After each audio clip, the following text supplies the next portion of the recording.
Oh my God, life is but a dream, sweetheart. So yeah, how are you going anyway? Yeah, good. You chilled? I'm pretty chill. You Just chill. had Are your a legs liter good? of black tea. So you've a liter of black tea. So are we gonna have to stop halfway through and well, Resuscitate me. well, while you have Palpitations. a black tea break, Yeah. black No. tea relief Oh, break. okay. No, I went to the bathroom just before. How about you? No, I went a while ago. I'm all good. I'm all good. Oh, I mean, like, you chill? Ah, yeah, I think so. I think so. Now that I have some privacy for a period of time, with you, you know, Should I just start? I think you should just I'm pretty start. ready to go. So, here we go. We're gonna go. Are I'm you gonna ready? start. You sure you're ready? Hello, I'm Derek, And I'm Peter. and this is the Mog. The Mog. In this podcast, one of us suggests a beloved movie from our childhood for the others to watch, and we talk about it.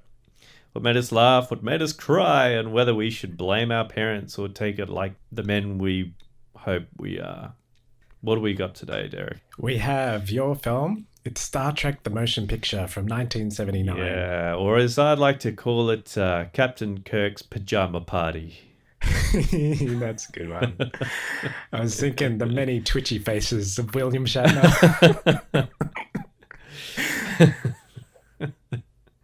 Yeah, this. What's your reason for this film? Well, when I was real, a little tyke and didn't realize how much of a nerdy geek uncoolness I was, because this was in the days before the internet's the series of tubes, and just any indication that there are other people out there who are interested in stuff that I was interested in. I like Star Trek, Yeah. and I remember that about you very early on Oh. when we were first friends. well, in what way was it me saying, "Hey, do you like Star Trek?" That was it, wasn't it? That was pretty much your memory.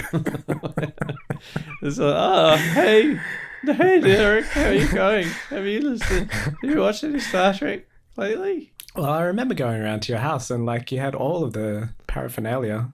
Did I? There were you had ships and Yeah, that's true. I had some of the Yeah. models and stuff. yeah. And then when I got to my teenage years, I kind of sort of separated myself from that a lot. I think I kind of fell out of interest with it, and then I kind of came in and out of interest over the years. Yeah. Now I have to say, like, it for me, Star Trek feels like when you're into Star Trek, you've crossed that line and the sand defines you as a fanatic of sci-fi. So essentially, just for everyone else, if they say they like Star Wars or Batman or I don't know, Marvel movies, it's like, oh yeah, there are people out there who like that. And then there's people who say, oh yeah, and I really like Star Trek. Fuck off. And then it's pretty much Oh, that, so because you like I Trek? mentioned it You to like another Spock friend. ears, right? Spock ears. Oh, Spock. it's not Spock like ears. that. Live long and prosper, huh? Live wrong and do stuff. No, it's not so negative. It's more like I told a friend that I watched the motion picture Star Trek the original, and he just goes, "Oh, I can't do that stuff." What stuff? Just Star Trek. It's got a name. It's got like something It about does it have a that- lot of connotations around it. Yeah. I don't know what the connotations. I think it's the Well, it Trekkie. It's the Trekkie fanaticism that. What rubbed me sort of the wrong way from my memory before I took notes on this one was like they wore really ugly outfits. Puke yellow. From a stylish like- perspective, they weren't like- stylish. Prom night pale blue, Yeah. I mean, pastels have a place in this world. Yeah. So, when was the first time you watched it? Oh, look, I'm not. I don't know, honestly. Well, asking me to know when I watched a film, childhood is the only answer that I can give, because I Yeah. really, I know that things were important in my childhood, and that this was definitely the start of a lot of that. Um, but I don't have a chronology in my head when it comes to movies. Mm. And I've been thinking about this. I'm thinking, oh, when did I really start watching this? And I honestly couldn't say, because I think it's, as a kid, when you watch things 1,000 times, you can't remember the first time. You just know you've watched it a lot. Well, I did notice like there are in the beginning there's quite a lot of subtitles, so I was wondering, could you understand those parts if you couldn't read? I think I could. Oh, you could read. Um, This was yeah, 79, so you would have been, you could have been I quite would. I, young, I would have been an potentially. embryo. And actually, no, I wasn't even that. I was Not the even a milkman's twinkle in eye. your dad's eye. Yeah, or the milkman's eye, whichever. No, yeah. Do you So, have any like sort of like memories of it though when you were young? oh yeah, absolutely. But I think that let's talk about that as we go along, because the Okay. the memories do crop up as you go through the plot and certain pieces. Because I can definitely talk to what I liked that you kind of be surprised that I liked. Oh Or, yeah. well, Okay. yeah. Let's just progress with Uh, the synopsis, if you would please, I'll Derek. give a I'll give a very brief Yeah, one. So that's good. when an alien spacecraft of enormous power is spotted approaching Earth, Admiral Kirk resumes command of the Starship Who is Enterprise. admirable? He's very admirable. And he resumes the Starship Enterprise's chief in order to intercept, examine, and hopefully stop the intruder. However, it's been 5 years since he's commanded. So is he up to saving the task of Earth? So, did you read that? I read that. But I gathered that from it that because I looked at the dates and I was really surprised. TV series was 1966. So Mm. that was way before anything like sci-fi. Yeah, there was a huge gap between when this came out and when the series ended. But also these were pioneers, I guess. Star Trek was the first. Is that true? Uh, it wasn't the first, but it would have been one of the first, and it Mm. really did have a bit of a different ethos to it. I mean, it was a bit progressive, which is kind of hilarious considering the connotations that's associated with it now. But Yeah. just the whole, it had a very broad view. People of color is all the same. Yeah. And it's stuff that I couldn't really talk to, because as a straight white male, middle class, I can't Mm. really say, oh yeah. I mean, for during those times, it was really tough. Yeah. So, and I wouldn't want to say that, because it kind of makes me sound like a douche, really. Um, but I do know that it. I've heard a lot of stories about how it inspired people. In fact, the thing is, a lot of technology, a lot of innovation has come from people who are inspired by movies like Star Trek and Star Wars, and Mm. for all the dorkery, it really has led to a lot of progression, because it's just allowed people's imaginations to thrive. Yeah. In fact, I was listening. Have you heard of the astronaut Chris Hadfield? Oh, you mentioned you went and saw him. Yeah, and it was really good. He very good speaker, and he said that one of his inspirations was actually Captain Kirk, Wow. which I find funny, because he's a bit of a douche, really. The Captain Kirk, and Chris Hadfield is not. That's amazing. Yeah, I know, but I can understand. He really was a. I must admit, I thought he was pretty cool. Watching the series, Yeah. and So you watched all the TV, yeah, would I've you say? seen. I saw all the series except for, and I like, not marathon type thing, but except for Enterprise, which was just terrible. and I That couldn't was watch sort it. of 2000s. Yeah, after and Voyager really irritated me as well.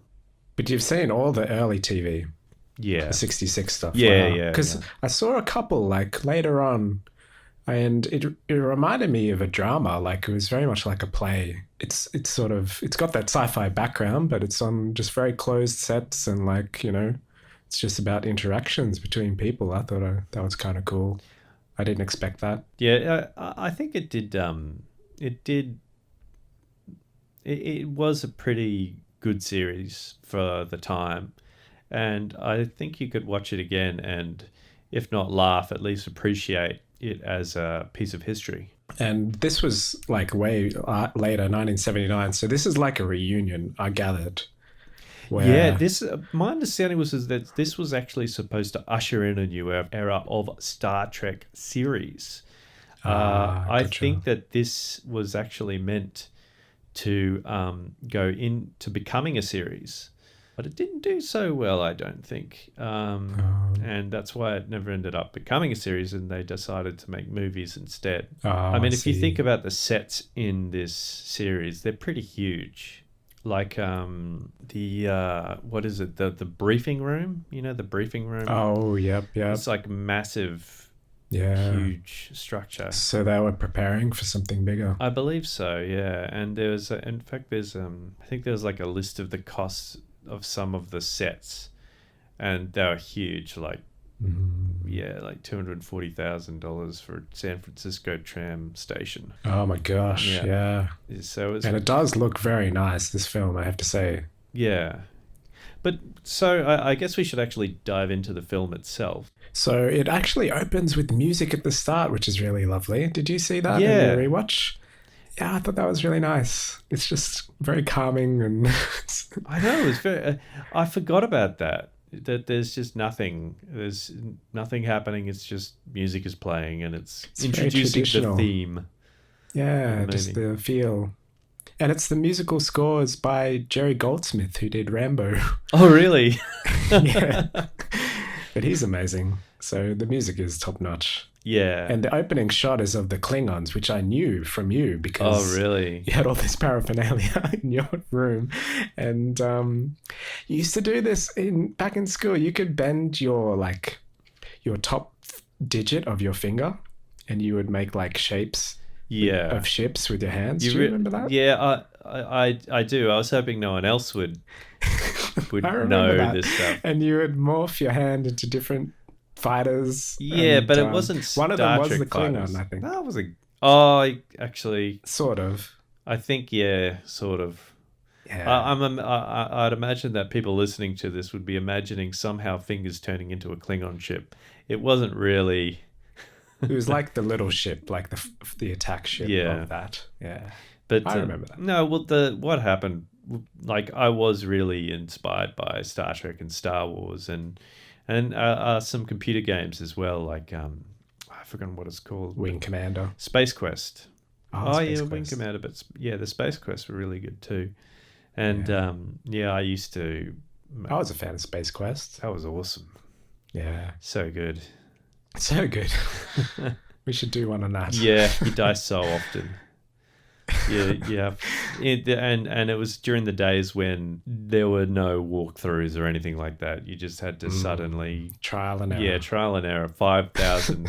You learn the entire English language, And you study every corner pixel of the map. yeah, and you stand, you move across one, and then you type the same thing.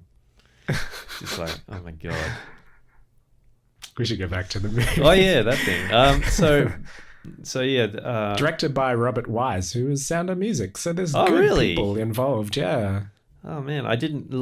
My research into this was really just what it brought back for me. Yeah. So yeah. So I guess with that opening thing where this massive cloud destroys the Klingons, you're getting that sense that it's very evil because the Klingons were the baddies, right? Or like complex. Yeah, it was kind of like the Cold War baddies. Like the Russians, I guess. But Yeah. except with some sort of dwarfism on the facial structure. That's not even the right word. I don't know. Crab. Elephantism? Dwarf. Sorry. That's right. Elephantism. Or Elephantitis? I don't know. elephantitis. Gingivitis. I don't know.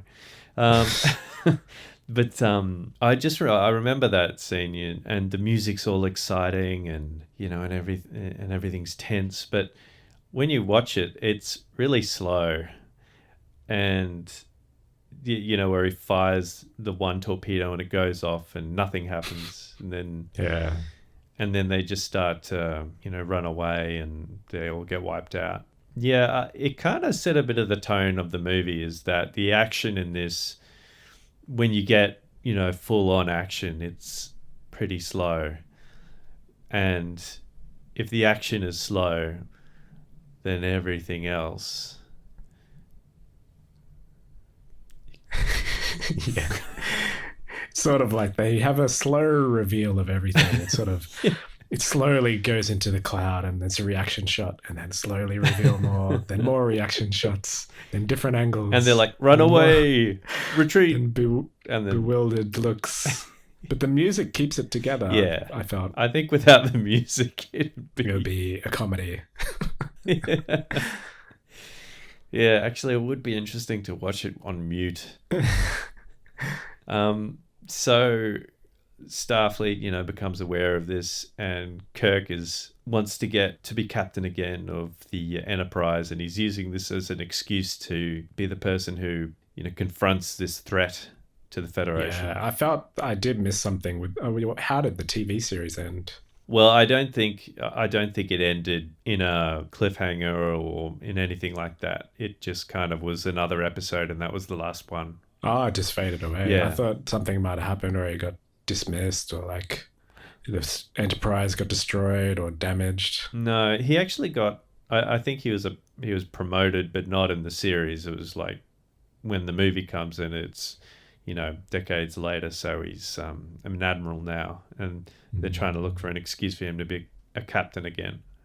Oh, I see. And and they finally he goes to visit the Enterprise, or board the Enterprise, and they have the scene where they're just going towards the Enterprise. I must admit, it looked very cool. It did. It certainly is a model maker's wet dream. It's just but like the amount of effort that they went into to get all the models and stuff right was pretty good. In a way, when you look at that, the models versus the CGI of the last Starfighter. Yeah, there's such a big difference. Yeah, and I think they still use models today, and they just digitize it up a bit. Oh, okay. Well, some places, some sci-fi does that. Yeah, but it was very pretty, but it was also very slow. Oh, you felt the slowness? I did feel the slowness. I was sort of calm into it. I didn't really. I guess it wasn't. I didn't feel that sense of urgency or anything. It's a slow. A lot of people do refer to it as the slow motion picture. Oh yeah, and I can understand that, because everything that gets introduced, every conversation that's had, it's almost like everything ends on a cliffhanger, but it's not really a cliffhanger. It's like, that depends on you. Who? Well, how much of that is Shatner? Because like he's really jittery, and I always thought they were exaggerating in their impersonations. Like he's just all over the place. But now that I've seen him, he's like left and right and soft and then quiet, like massively loud, and I don't know. Did you notice that this time? I actually didn't. I didn't notice that at all. I guess coming from having seen his flamboyancy for so long, you kind of just take it for granted and you don't even notice it anymore. Oh, you don't notice it because like everyone else is quite centered and like, but he's jumping around and like he's doing past the camera, model poses everywhere. He's doing Magnum, Blue Steel. But it pays off and towards the end. I won't go into it now. Yeah, well, they finally do board the Enterprise. And it does take, like, it's about 5 minutes of them in a capsule moving around and towards the Enterprise. Yeah. And finally they dock, and he informs Decker, who's the commander at that point of time, that he's taking over control of the Enterprise, and Decker's not particularly thrilled at that. Yeah. And they slowly introduce characters back from the series. So I was going to ask you, they're from the show, right? Did you recognize them all? Not Decker. Oh, like the engineer, I mean. And Yeah, Techie Scotty in it. and Bones, Chekhov, Uhura. Yeah, it's all... You recognize them all? Yeah, they take a bit of time to introduce each person. Yeah. And, How was that? Yeah, it was all right. I mean, yeah, it was fine. I really enjoyed this as a kid. And I don't think I realized half of what was going on, because it's one of those movies where you could be playing with your cars or your trucks or your toys, your spaceship and not toys, really miss a beat in the plot. Yeah, that's right.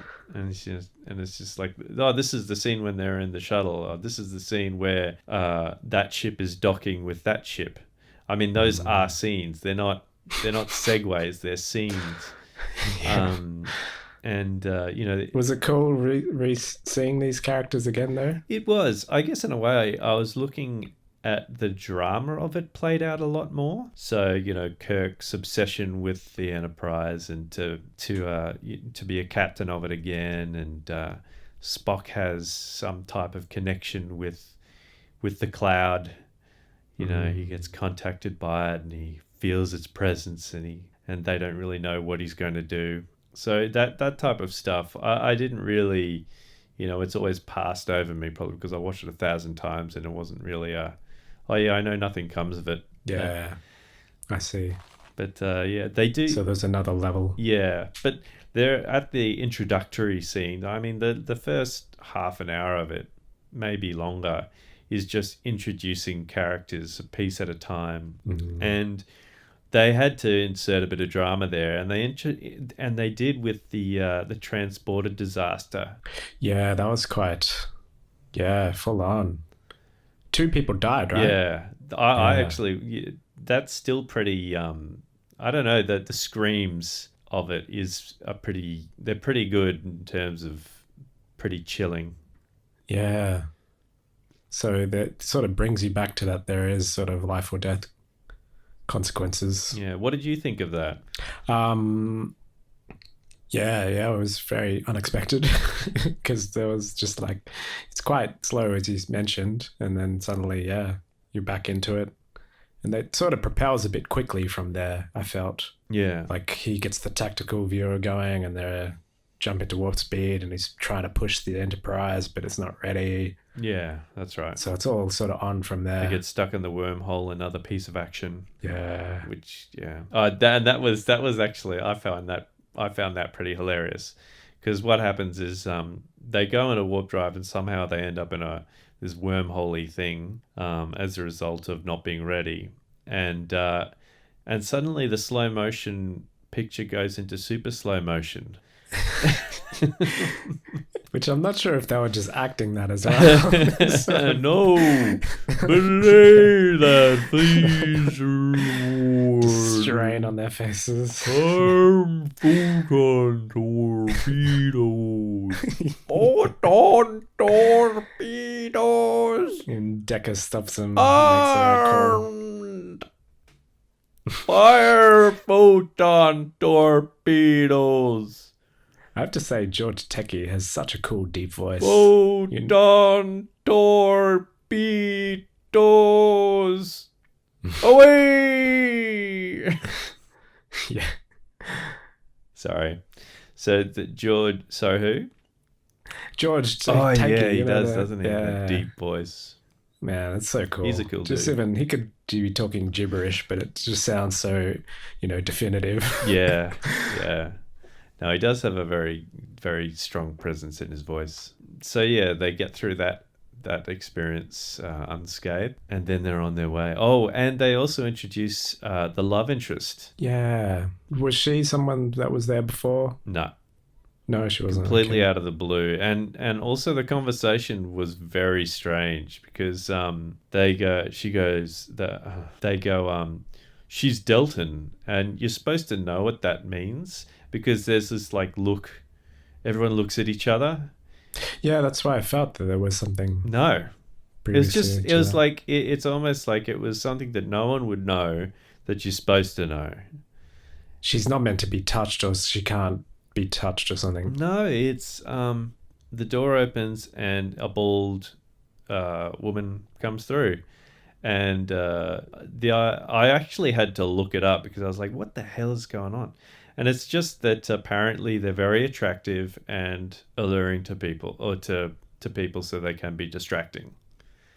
Oh, is that it? Yeah, Okay. apparently there's sort of like a, yeah, something like that. But anyway, Because they're at work, they can't. yeah. So, and that's the thing, like, and then out of the blue comes a question from Kirk, and I miss it, but she says, "My oath of celibacy is on record, sir." Yeah, that's what I thought it was. Was that not a race thing? I don't know. Celibacy? No, like you know how a, Spock's got his sort a of. race of celibates. Yeah, that's what I thought. I don't know if it'll be a very long lasting race. Well, they procreate some other way. I don't know what they are, man. That kinda, even if it was through their foreheads, it would still be celibacy, wouldn't it? I Well, mean, they that's can. abstinence essentially. So I Yeah. decided, Well, maybe they live long. I don't know. yeah, I thought they might be half robot, yeah, maybe. maybe, I don't know, but no, I don't think, no. But it was just so completely out of the blue and the weirdest comment to me. It was almost like she was telling Kirk that he was being inappropriate, but Oh, okay. but she wasn't. I don't think. But it's just Mm. like, Kirk has a bit of a reputation, and he does look like a bit of a dirty guy sometimes. Well, I thought it was like I got the feeling that Decker and them had a thing, but because of that, her race, they couldn't go forward with it, but they still loved each other. Yeah, and I think that that's true. It Mm. was just that interaction with Kirk where she just says, "My oath of celibacy is on Just record." to him. Just to Yeah. him, it's just like, "You dirty old man, don't touch me. Mm-mm-mm. You ain't getting nothing of this." So yeah, It's good to see Spock finally. He comes in around that time. Those cheekbones, man. oh He's yeah, so tall too. and they they're all really happy to see him, and he just like stares at them for a bit, and there's this Yeah. awkward silence. He's a cool actor, man. I Yeah. like Nimoy. I never actually took in that awkward silence either. As a kid, Oh, it's another thing you watch 1,000 times and you just miss. uh, But yeah, no, he's pretty cool. and there was actually a J.J. Abrams flair, in how he remade all the Star Treks and he's had excessive use of lens Yeah, flare. yeah, yeah. There was actually a flare in this, a proper J.J. Abrams Oh, flare. So really? maybe he actually copied it. It's at 22 He minutes, that was 17 his. That seconds. was his, what? 22 minutes, 17 seconds. There's a flare. And maybe he went crazy with that. Oh, it's there. Oh Now man, we must have all that's flares. his. That was his inspiration for filmmaking. I was just a little kid and I saw a flare, and that was it for me. I just had to make movies. Yeah. Flares. And like Spock, when things that are quite obvious, Spock will describe in detail. I intend to calculate the thruster ignition and acceleration rate to coincide with the opening of the V'ger orifice. Yeah. I've successfully penetrated the next chamber of the alien's That's interior. probably how he gets excited.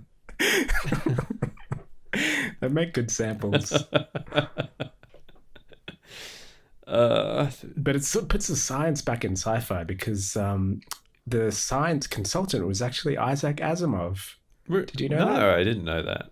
Yeah, Oh. and like when he's flying through inside Vija, he says like it's a field coil for a gigantic imaging system, like a plasma coil, and that's how TVs work. I actually know that. Hmm. So yeah, there's like it's good to have that stuff. It actually makes it feel more real. Well, that really was the thing that was going for this film, and that is there's this mystery of this cloud that you don't really understand what it is, or it's just really powerful, and no one could really understand what it is. And the scene where they actually get to go into the cloud, and they travel through it. There's not really any speaking. It's just effects of them going through different layers of the cloud. I actually really loved that as a kid because there's just that It looked amazing. Yeah, that sense of awe and otherworldliness, which draws. They did a really good job. Just like, yeah, it was very out of this world sort of. You never seen something like that. Yeah. But it's also like that's where that starts to get philosophical as well. Like when the Vija probe comes back, and they start to ask questions like, "Is this all that I am? And is there nothing more?" And searching for the creator. So I thought that was really nice, and I can see why that sort of resonated with you as well, because you've always been analytical and philosophical. Well, there certainly is a lot of Star Trek likes to. I think that's one of the attracting things to people is that it likes to ask interesting questions, and in a setting that gets to explore that, and see the possibilities of where it goes. But that side of it is very interesting. I mean, the premises that they come up with, regardless of the delivery, they are interesting. Really interesting. I thought the premise of, something trying to capture its own god, to capture its creator, I thought that was really cool. Like it wanted to evolve. That was its purpose, to keep evolving. And the only way it could go further was to capture its own god. Yeah. And that's like, wow. To merge with it. Merge with its god, yeah. Yeah. Yeah. But the twist was, I guess we can talk about it, right? Oh man, I don't know. People might want to, not miss out on the spoiler that we've given away in every other. The twist was that Vija was actually Voyager, and that the humans are its creator because it was sent out. So it's the Voyager probe, the Voyager probe. Yeah, the satellite that was sent. It was not satellite, but that probe. I thought that was a clever twist. Yeah, that was cool. It wasn't that it developed sentience of its on its own accord. It was that a race of machines, intelligent machines, gave it the capability to develop and grow. And through all of its experiences and everything that it's seen and recorded, it started to develop its own consciousness and question itself. Yeah. But it always looked at carbon life forms, i.e. humans, as not true life. So it was the opposite perspective to what we would traditionally have. Yeah, because it was looking at the ship as like, Yeah, treated the ship as an entity, and that the people in it were essentially infestation. Yeah. And all of that Shatner twitchiness sort of rubbed off towards the end, because Kirk comes up with this crazy bluff where he says, I have the secret to your creator. But it's totally believable because he's so crazy looking. So it's like twitchy and like... Yeah, he goes, we are the creator. Yeah. That's not possible. It's not true. And then Decker sacrifices himself in the end. But the flowy sort of backlight with the stars, man, that looked amazing. That was a cool special effect. Which bit was that?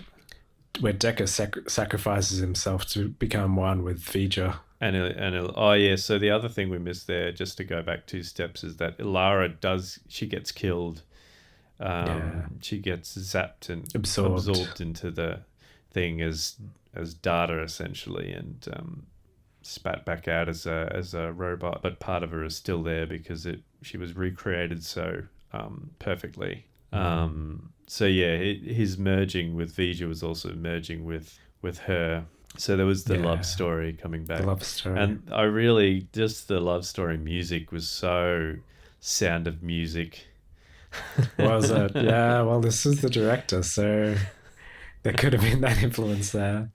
Yeah. Every time they look at each other, it's just like this soaring over the top. Yeah. I thought it was nice. Yeah.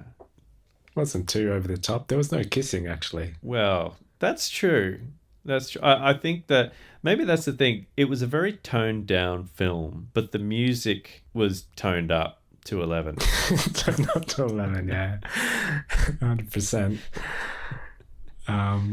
What's his name?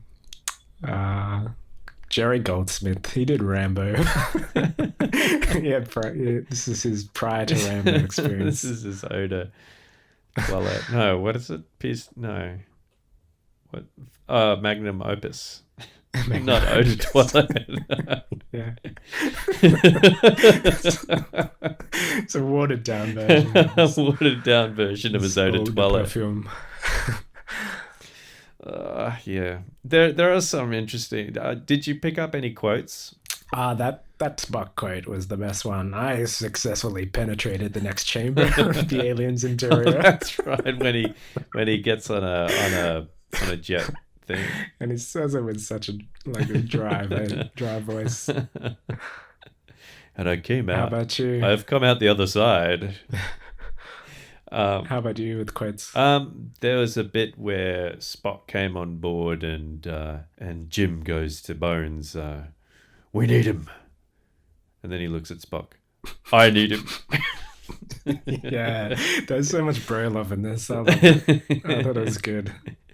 And before that, he actually went up to Bones and he goes, Bones, I need you. Damn it, Bones, I need you badly.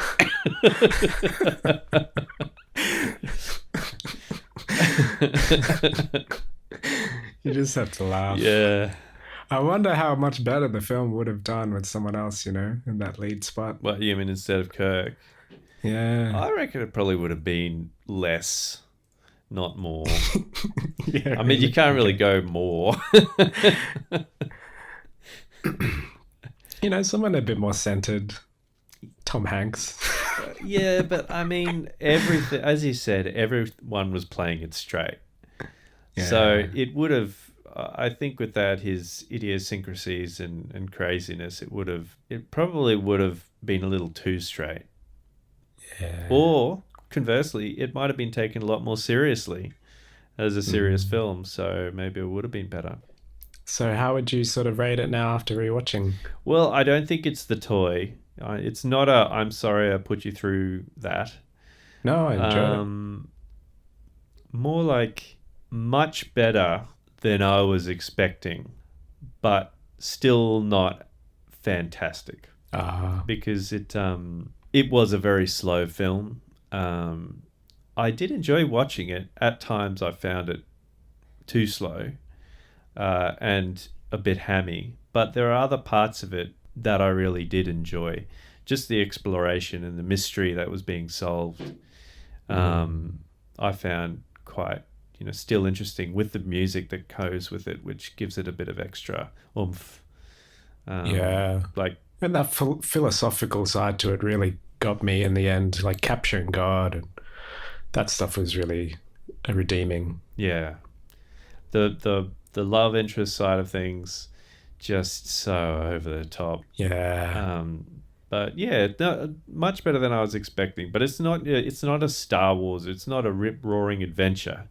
And I think that's the problem is that when people go in looking at this film, they're looking at it from a sci-fi perspective of, that adventure type science fiction. And it's not.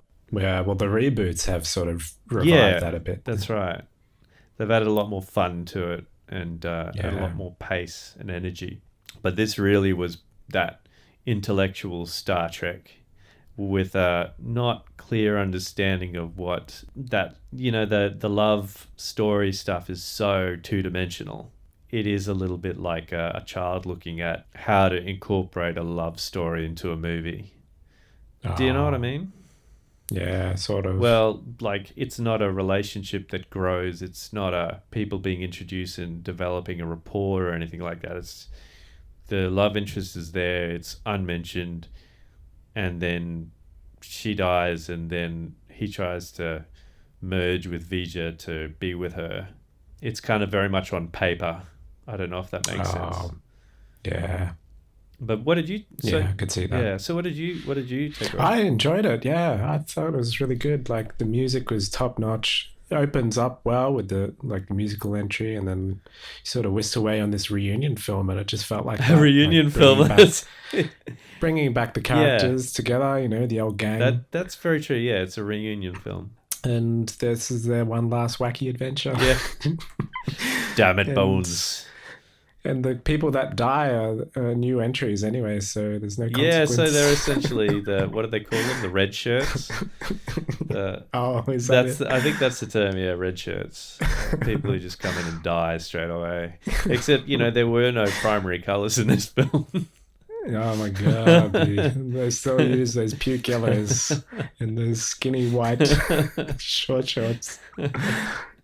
The mauve shorts or the beige It shorts. was still technically the 70s, so I guess. Yeah.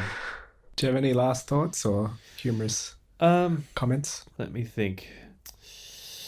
My oath of celibacy is definitely not on record. Scrambling through the notes for the lines. What? Scrambling through the notes for those lines. Yeah, that's basically it. I think I've pretty much given everything I've got. Okay. Well, thanks for that. I enjoyed it. Yeah, well, thanks everyone for listening. Hopefully we'll be doing this a lot more often, though I suspect that if you're listening to this, it's probably, hopefully there are new ones after this one. Yeah. So what is the next movie? Next one is one of mine. It's The Court Jester. I'm introducing you to the world of Danny Kaye. You haven't seen any, right? No, I don't. Yeah. Alicia might be keen for it. So it's family fun. 1955. Yeah. Wow. I am really looking forward to Message from Space. That's the next one. I am so excited after. to watch this Okay. again. But yeah, I'm really keen to see this as well. Okay. So yeah, I'm revving up, and I don't know if anyone's noticed, but the microphones have improved. Well, at least mine has. Derek has always been pretty decent. So thanks for listening, and We have technological advancements. that's right. We're moving into science fiction territory. Thanks, Peter. Yeah, thanks, man. Are you stopped? I am stopped.